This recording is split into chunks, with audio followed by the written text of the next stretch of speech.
Hey everybody, it's the Mad Master here. I'm doing a video today, and it's a subject I really don't like to talk about on this channel, but I figured I do give my 2 cents or my hot take on it. And that is the recent announcement of a possible arrest of Donald Trump, or indictment or whatever. Now, here's the deal with my opinion.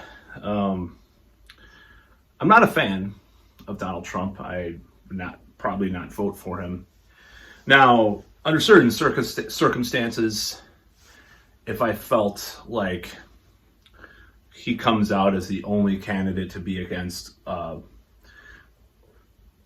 what I personally define as globalism, and he makes a concentrated effort to fight that, I'm going to do more videos about that in the future, what I define that as, then I might make an exception. But in this situation, wow, this looks like a disaster in the back. But, I should have turned it the other way. I'm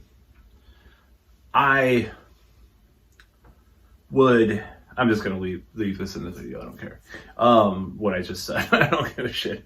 Would I make an exception? I probably would. But I think he's a huckster and he's a con artist.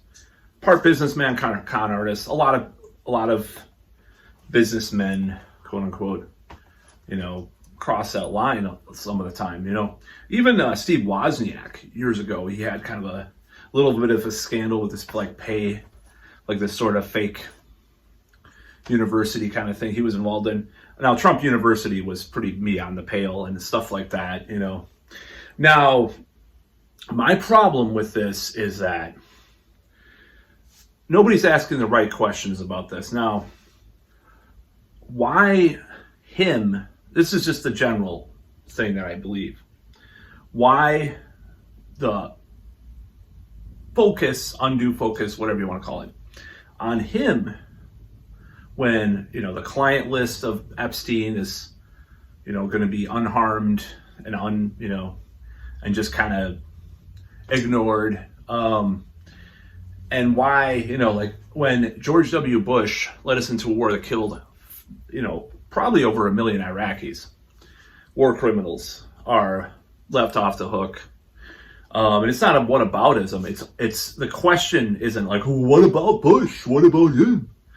It's not. People like to throw that about. Another buzz term for the modern parlance of stupidity of NPC culture. What about it? It's a whataboutism. Whataboutism. I heard that from this person the other day or a couple weeks back. Or you're a sociopath, you're a narcissist, problematic, toxic. Shut up. Anyways, that was pretty funny. I'm sick of hearing these words. So, anyways, we gotta ask why him versus everybody else. I think there are people that try to answer that, but I've not heard a satisfactory answer to this question, but I think it's something we need to look into. And that doesn't make me a Trump supporter or apologist by saying that. I just think, and it's for some Stormy Daniels shit. It's like, come on, that's going to go well over the Monica Lewinsky stuff, which did not with the American people, by the way. Go after something else, like his collusion with Saudi Arabia, not collusion, but his relationship with places like Saudi Arabia and other corrupt things that Trump did. That is a little more of a stated case, but this is the problem. A lot of the stuff that he did that is criminal or unethical is stuff every other fucking corrupt politician in Washington does. Maybe a little bit more blatantly done in a certain way, or he's, he at least admits that he does shit like that, like during the debates, like, that infamous Hillary exchange about the corruption of not Hollywood, of Washington D.C. So, yeah, that's how I feel. That's how I feel about it. I'm like, well, this is stupid. There should be a better thing to go after with him, but of course, if a lot of those are those are normalized. in Washington, D.C., another word, normalized grooming. I'm just throwing all these words out. I'm sick of hearing. At least I don't hear selfie that much anymore. It's just cringe words that I don't like. But selfie. Yeah, I don't know.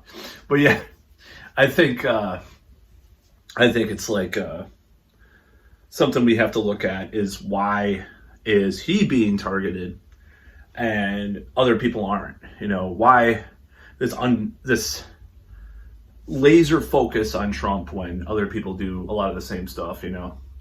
Now, I don't know how much, and maybe they get away with stuff like the Democratic Party. They've suppressed, types of voting, like the Green Party. They suppressed the Green Party in several states, and they've done stuff like that against candidates that like Bernie and stuff. So I mean, they've done their own rigging, through the law sometimes. But of course, how ethical is that? Maybe it's something that's lawful, barely, but it's very unethical. So that's what I think about the whole Trump getting arrested thing. There's a possibility that it makes him more popular. He's, the best thing that they can do, like I've said this before, is just ignore him. It's the opposite of what you would think in our reality that we live in, is that, ignoring Trump would make him less popular. Just the truth. That's about all.